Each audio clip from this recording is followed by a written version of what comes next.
kind of a struggle a little bit, what I should talk about today here, about a consumer and about caring consumer.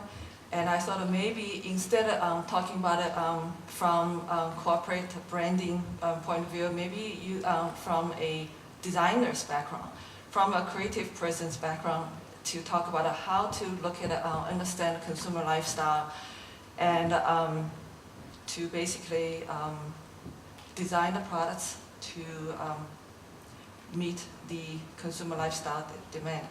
So I myself actually, I would say, if you think I'm a product, a brand product, I was made in China. I was born in China, in Shanghai, and exported to US, and now I'm living in New York, and for many years. And actually it's remade for China again, because I'm doing a lot of work between China and the US. So I thought after hearing the yesterday and today's talk, maybe it's interesting to look at from both sides of it and what's the lacking of it, the understanding between the two cultures.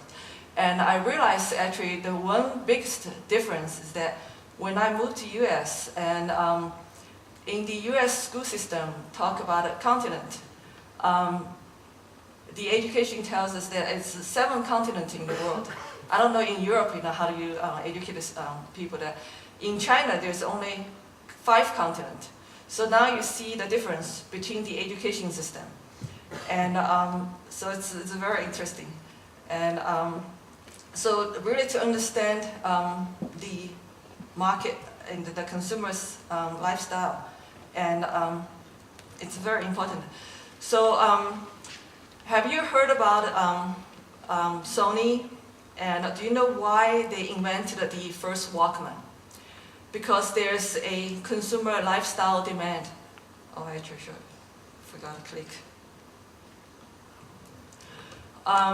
There's the lifestyle demand that the people wants to take the music out from their home and on the go. And so Sony created this Walkman. And do you know why Apple created the iPod?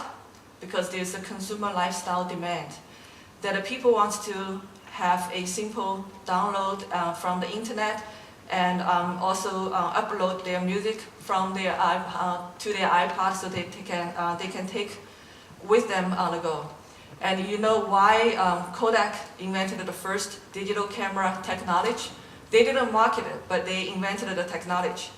And that's also because consumers' lifestyle demand that people want to preserve and their emotional memory, like an imaging memory, by simple click. And it's also because the technology effect. So that's what, because these companies, the super brand, the power brand, they truly understand the consumer's lifestyle demand. That's why they invented these products and make the brand sustainable and the business sustainable. And so, do you know your consumer? Like I know in here, some are private sector people that do you really need to know your consumer? And because the internet, the technological and network effect, the changing is like a light speed change. So in the past, I'm always looking at the consumer's lifestyle first and then to create a product. But now it's almost like you don't have time to really understand their lifestyle. But because the internet affected it, you wanted to know what they do. And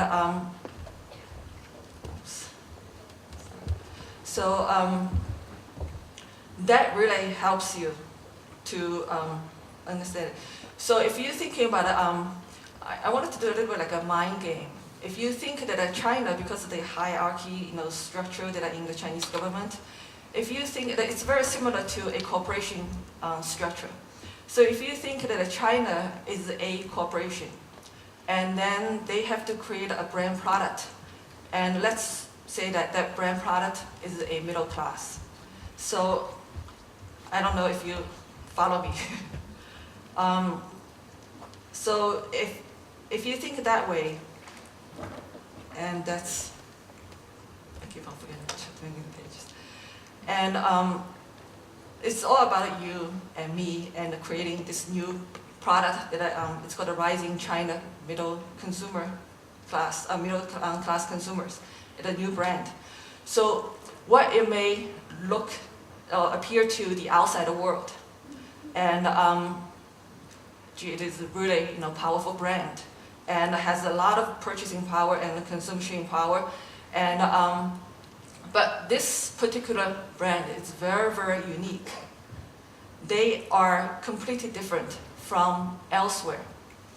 And this particular brand is bundled by 3 generations. And it's kind of like it's a package deal.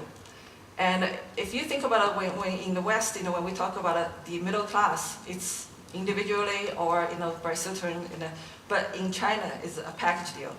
So the grandparents is the first generation of it. They experienced, from the revolution or maybe even earlier, or later or somehow, and they are the cautious group.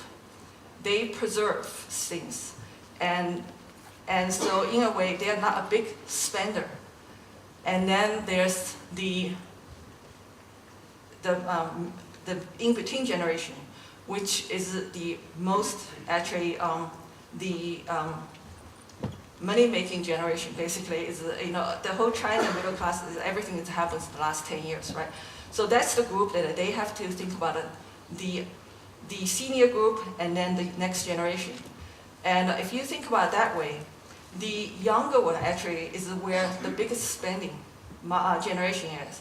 And so in a way, for a corporation to think about it, or for any of, like an entrepreneur, if you're thinking about it, the middle class in China, you almost have to think about it. Which package, which segment of that package you have to think about. So it's mostly actually the next